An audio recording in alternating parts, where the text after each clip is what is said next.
Those who don't do it how we do it because we used to drink motherfucking Drink!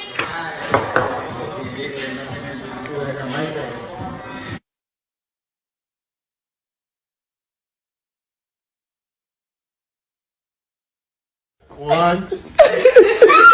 Winter, come on now. David, you been working. Deja, we know you weren't working on upper body when you was working out. Come on, let me see what you got, Winter. Three. Winter, what is that? I'm gonna blank. What a card at, man. These people here. Come on, Lise, grab a card. We do know that, like, following the attack and once that video was released and we saw her, Shanquella, being viciously attacked, we know that the Mexican authorities did identify one person as the main aggressor in the case and wanted that person indicted and brought to Mexico to face charges. That never happened. This is Shanquella Robinson, a 25-year-old businesswoman from Charlotte, North Carolina, who got on a plane to Mexico with 6 people she called her friends.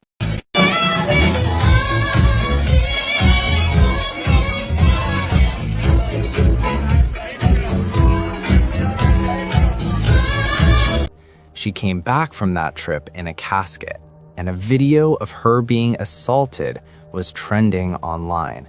This will be served.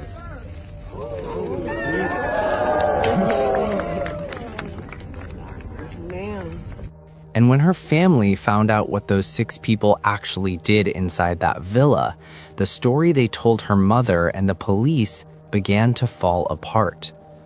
Before we get into what happened inside that house, you need to know who Shanquella Robinson actually was, because the way this story gets told in the media, she sometimes gets reduced to a victim. But she was a whole person long before any of this. Shanquella Bernarda Robinson was born on January 9th, 1997, in Charlotte, North Carolina. She went to Winston-Salem State University, got her degree, and came home ready to build something. She started 2 businesses from scratch, one called Exquisite Kids, which did hair braiding for children,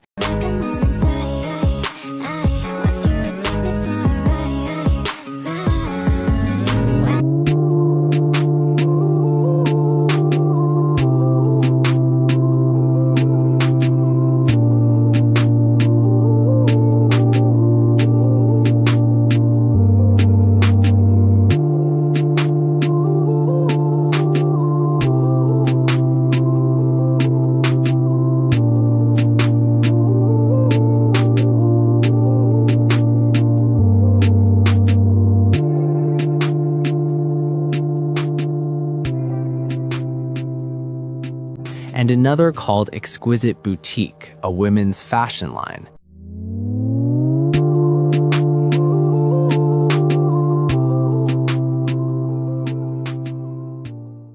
She had a social media following, people were drawn to her energy, and everybody who knew her said the same thing about her. She was hardworking, kind, and genuinely ambitious. Her parents, Salamandra and Bernard Robinson, and her sister, Quilla Long, have said it over and over in every interview they have done since her death. She had no health problems, and her life was going somewhere real. Now let us talk about who she traveled with, because this part matters. The 6 people who went to Cabo with Shanquella were Khalil Cook, Malik St. Patrick Dyer, Winter Essence Donovan, Elise Michelle Hyatt, Dajane Jackson, and Nazir Wiggins. Most of them were from the Charlotte area, same as Shanquella. They were acquaintances or friends, though how close any of them were to her is something that became a much harder question to answer once everything came out. What we do know is that Dajane Jackson was the one who organized and booked the trip. She planned it around her own birthday, so this was, at least on the surface, a celebration. They booked a luxury villa at the Puerto Los Cabos resort from October 28th to October 31st, 2022, and arrived on the 28th. By that first night at dinner, something was already off. A customer service assistant at the resort who worked closely with the group throughout their stay noticed that Shanquella seemed isolated and out of place even that first evening. That detail did not come out right away. Nobody outside that villa knew anything about it at the time. But looking back, it tells you something about what the vibe was like in that house from the very beginning. Here is where the timeline gets important, and we want to walk through this carefully because every single hour of October 29th matters. According to resort staff, a fight happened at the villa somewhere between 7 and 8:30 in the morning. Staff was able to figure out that window because of where sunlight was hitting a headboard in a video that was recorded inside the house that morning. That video caught something the group was never supposed to share with the world, and we're going to get into exactly what it shows. But first, understand what happened in the hours after that fight, because this is where the cover story started. Around 2:13 in the afternoon, one of the companions called a doctor from the American Medical Center to the villa. Around the same time, Khalil Cook called Shanquella's mother, Salamandra, and told her that Shanquella was not feeling well and that help was coming. The doctor, Dr. Carolina Beatriz Ornelas Gutierrez, arrived about an hour later and found Shanquella dehydrated, disoriented, and barely able to function. The group told the doctor she had been drinking heavily and refused to let her be taken to a hospital, saying they wanted her treated right there in the villa. The doctor recommended a hospital transfer, but the group refused. They chose to treat her on site with an IV drip. During that treatment, Shanquella had a seizure around 4:13 in the afternoon, then went into cardiac arrest.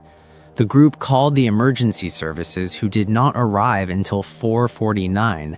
They worked on her for over an hour, did 14 rounds of CPR, gave 5 doses of adrenaline and 60 fibrillator shocks. Nothing worked, and she was pronounced dead at 5:57 that evening. The Mexican police came, took statements from the group and from the doctor, and wrote it up as alcohol poisoning with no visible injuries.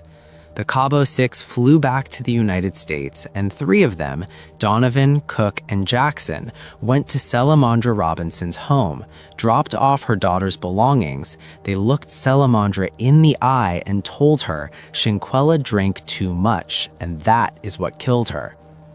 Her mother took that, as she had no reason yet to believe anything different. But back in Mexico, a forensic doctor named Rene A. Galvano Segura was working through an autopsy on November 4th, and what he found had nothing to do with alcohol. The cause of death was a severe injury to the spinal cord, along with something called atlas luxation, which means the very first bone of the spine, the one that connects the neck to the skull, had been forced out of place.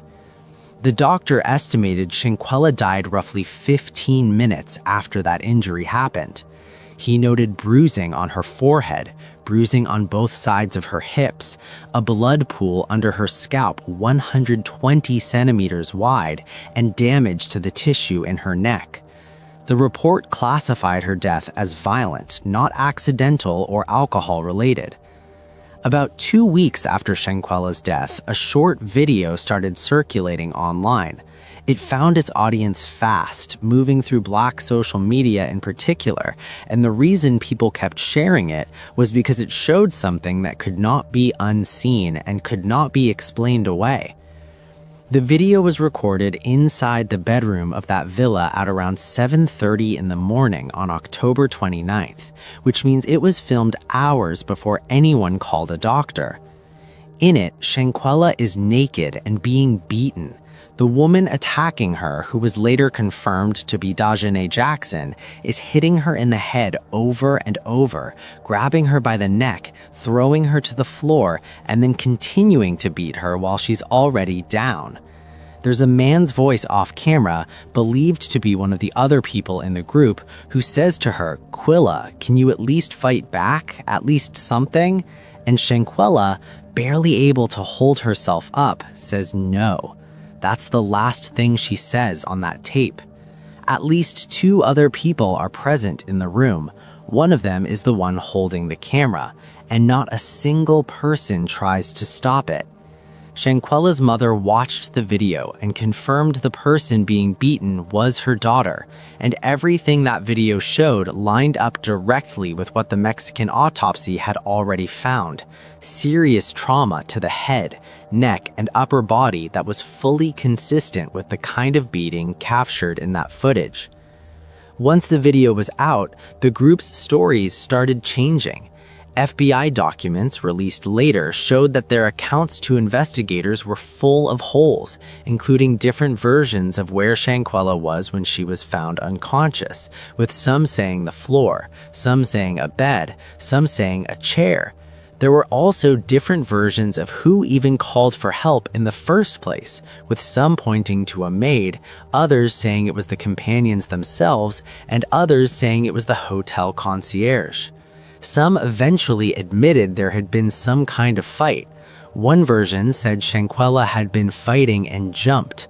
Another added a detail about trying to put her in the shower to help her sober up, and that she hit her head on the toilet while they were doing that. FBI records show they spoke to a redacted person who referenced that fight and said they aren't sure what happened. But the unknown person claimed Shanquella's friend said she was drinking and hit her head on the toilet. The documents say the person also told investigators they saw pictures of Shanquella's body and said there are bruises on her and she looks like she was stomped on. That detail, pulled from those FBI files, is one of the most disturbing things documented in this whole case. Now here is where law enforcement gets involved on both sides of the border. On November 16th, Mexican authorities reopened the case, this time treating it as a possible femicide, which is the legal term in Mexico for a killing happening because of a person's gender. 7 days later, on November 23rd, Mexican prosecutors issued a formal arrest warrant for Dajanay Jackson, naming her as the direct aggressor, and asked Interpol to help get her back to Mexico to face charges. Mexican investigators also opened a separate line of inquiry into the doctor who treated Shanquella at the villa, the local police officers who responded, and the state attorney to find out whether any of them mishandled the case from the beginning. On the American side, the FBI opened its own investigation on November 18th. Agents went back to the villa in Los Cabos, interviewed witnesses, and pulled a phone from one of the people on the trip. What was on that phone is still redacted to this day. In January of 2023, the FBI sent a list of 11 specific questions to Mexican prosecutors, asking things like who owned the villa, whether there was any security footage, what the ambulance crew's official report said, and whether all the witnesses had been properly interviewed. Tonight we move on to these new details in the case of Shanquella Robinson after WCNC Charlotte obtained more than 100 pages of newly released documents from the FBI. While much of the information remains redacted, it does offer some insight into what investigators were hoping to learn. WCNC Charlotte's anchor Kaylin Hagwood has been combing through those pages. Joining us in the studio, of course, now. Kaylin, big question here is what stands out to you? Well, while these documents do provide some insight into the FBI's investigation, they also raise questions on what's not being shared, with heavy redactions and more than 200 pages removed. It was supposed to be a friend's getaway to Cabo San Lucas in October 2022, but 25-year-old Shanquella Robinson never made it home. Investigators say her 6 travel mates, now dubbed as the Cabo Six, initially told Robinson's family she may have died from alcohol poisoning. But according to documents WCNC Charlotte obtained, an autopsy in Mexico revealed a different story: severe spinal and neck trauma. Robinson's dad, Bernard, says the pain is still raw. It just hurt to the core that these 6 individuals out here came back to the United States soil, walking around here like they ain't did nothing. Newly released FBI documents show that in early 2023, federal agents contacted a Mexican prosecutor with 11 specific questions. They wanted to know who owned the villa where Robinson died, whether surveillance video existed, if there were 911 recordings, and what medical records were available. The FBI outreach happened right around when Mexican officials announced they were searching for a suspect. The documents confirm an arrest warrant was issued, though the suspect's name remains sealed. Just one of hundreds of pages redacted or removed from the public's view. So what was on the pages? No one in this world who got kids and daughters will want this done to their child and have to deal with this not knowing what happened and why it happened. The documents also show the FBI conducted interviews after Robinson's death. One person told agents the group had been drinking heavily and had placed Robinson in a shower, trying to help her sober up. One person in the group was reportedly so distraught they couldn't eat or sleep. Well, I have reached out to the FBI for clarification on why the pages were so heavily redacted or removed. As for where the case stands now, 4 of the 6 friends filed motions to dismiss, saying the case belongs in Mexico. Robinson's mother is also suing the Cabo Six, the FBI, and the State Department, seeking $100 million in damages. There are no charges in the U.S. Of course, as we continue to get updates in this story, those questions were never answered. Meanwhile, the U.S. State Department had initially put out a statement saying there was no clear evidence of foul play, basing that on the early Mexican police report. Once the video came out, that position quietly shifted toward language about protecting the welfare of U.S. citizens abroad, but they never actually walked back their original statement. Then, in April of 2023, the FBI officially closed its investigation, with federal prosecutors announcing they would not file any charges because there was not enough evidence to move forward. Their reasoning leaned heavily on a second autopsy that had been done in the United States after Shanquella's body was brought home. That American autopsy, performed on November 17th in Charlotte by a doctor named Thomas Owens, reached completely different conclusions from the Mexican one. The U.S. report found the spine intact, no spinal cord damage, and listed the cause of death as undetermined, noting that the brain had suffered damage as a result of the heart stopping. The toxicology did confirm one thing the family had suspected. There was 0 alcohol in Shanquella's system, which killed the she drank herself to death story completely. But without the spinal injury finding, the clearest physical link between the beating in that video and what caused her death was now disputed. Dr. Owens said the difference in findings came down to the fact that the Mexican exam happened before her body was treated at a funeral home, while the American one came after, which he said may have changed what was visible in the spine. With no criminal charges filed anywhere and the Mexican arrest warrant sitting untouched, Shanquella's family decided that if the government would not hold these people accountable in criminal court, they were going to drag them into civil court themselves. In October of 2023, on the second anniversary of Shanquella's death, her mother, Salamandra Robinson, filed a wrongful death lawsuit against all 6 members of the Cabo Six.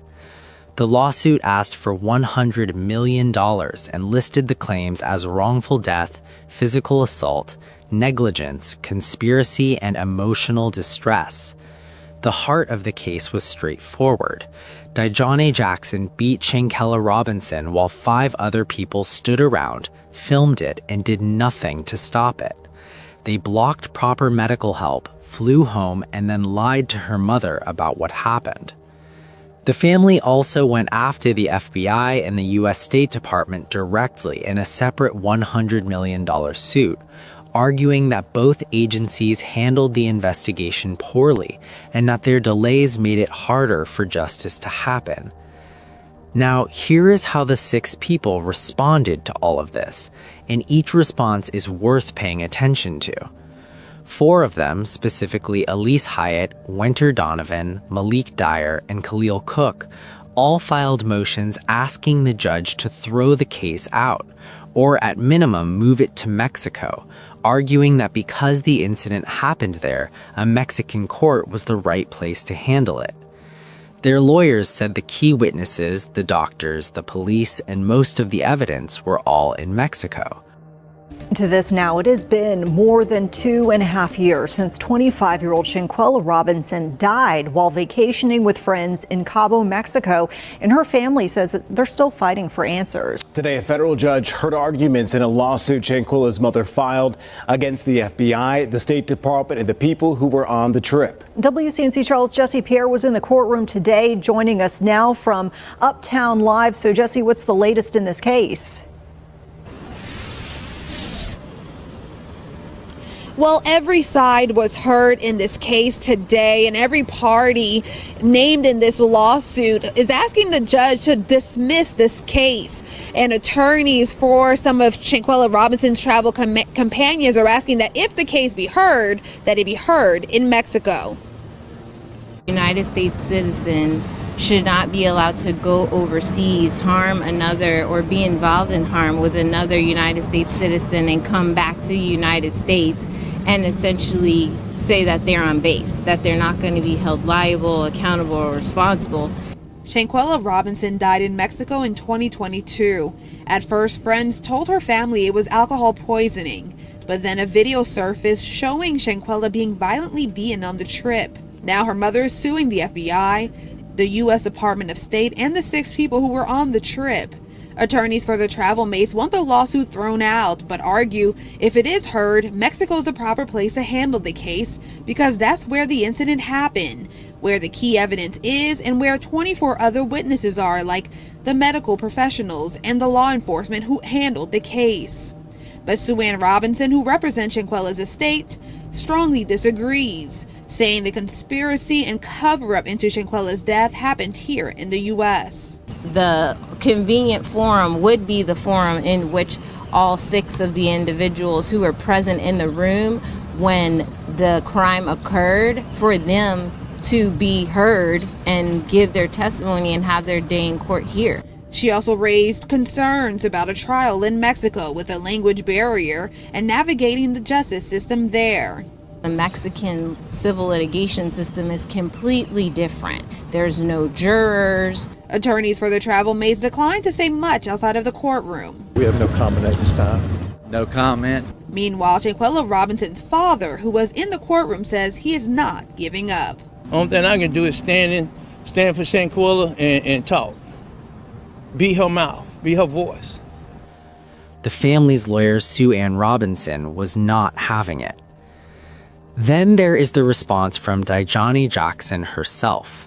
By 2025, she had legally changed her name to Amani Green, moved to Connecticut, and in July of that year filed her own response to the lawsuit.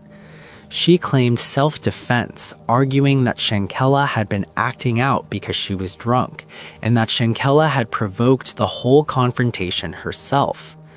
She also argued that too much time had passed for the lawsuit to be valid, and that she had not been properly served with the court papers. Her defense, in plain language, was that the naked woman getting beaten on the floor of that villa had brought it on herself. Shanquella's mother filed a response in court pointing to the video, the one where her daughter says nothing except no and does not raise a single hand in her own defense while being punched, thrown, and stomped by a woman who planned the trip herself. In early 2026, the case got another wave of attention when the Crime Junkie podcast released an episode on January 22nd of that year dedicated to Shanquella's story. The episode quickly hit number 4 in Spotify in the United States. What made it notable was an anonymous source the hosts called Mike, who they said was one of the men who had been on the trip and had never spoken to police or media before reaching out to them. According to the podcast, Mike said that at around 3 in the morning on October 29th, hours before the assault video was recorded, Dijonne Jackson called him crying. She told him she and Shanquella had gotten into a heated argument during a drinking session, that a broken glass had cut her foot in the process, and that she wanted Shanquella gone from the trip because it was her birthday. Mike talked her down. He believed it was over and had no idea a physical attack had happened later that same morning because nobody in the group told him. He arrived at the villa after the doctor had already been called and found Shanquella sick and spent hours with her, believing the group's story that it was alcohol-related. The hosts were clear that they could not independently confirm everything Mike said. They did mention that some things they told him were too sensitive to put on air, and that whoever is looking for answers in this case should be looking at people's phones and call logs. As of this writing, no law enforcement agency has publicly followed up on what Mike shared on that podcast. So where does everything stand right now? In June of 2025, the federal judge dismissed the claims against the FBI and the State Department, ruling that those agencies were protected under laws that prevent the government from being sued in most situations. The lawsuit against the 6 individuals remained alive. In late January of 2026, the remaining claims were sent back to Mecklenburg County Superior Court in Charlotte to be handled as a state-level case. As of early 2026, no trial date has been set.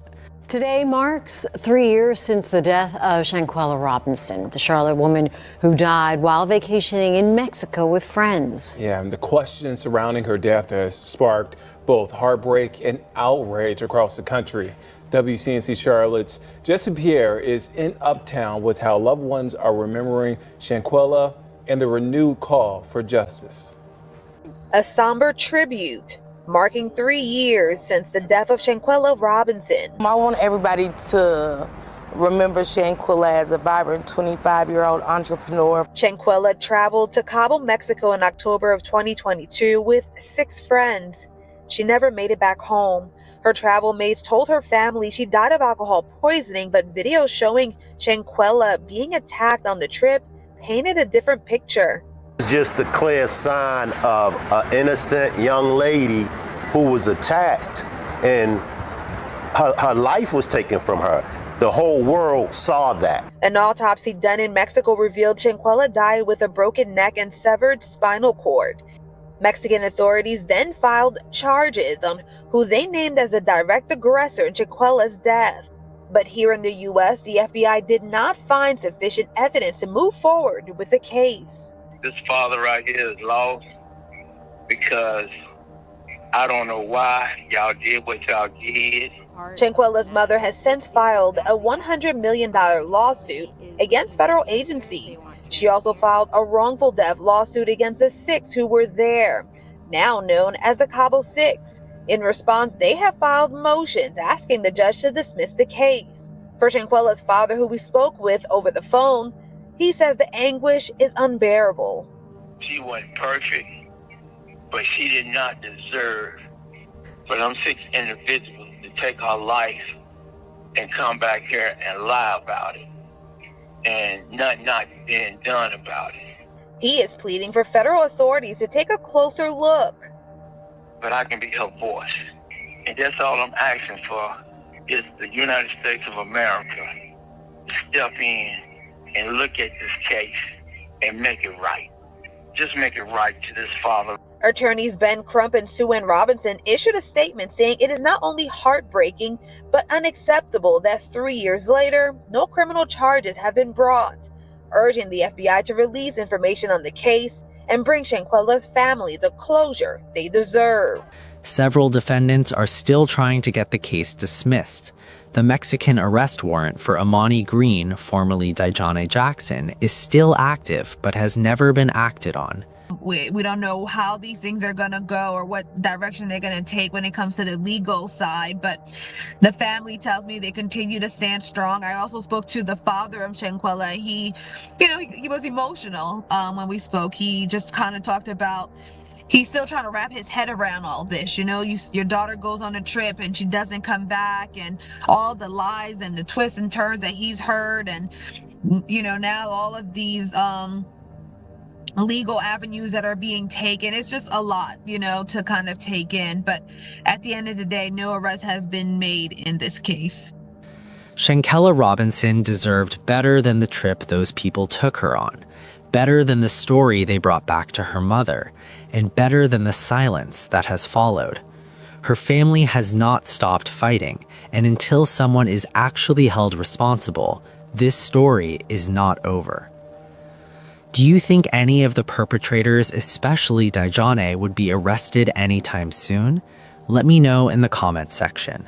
Also, click on one of the cards on your screen to see more videos like this. See you in the next one.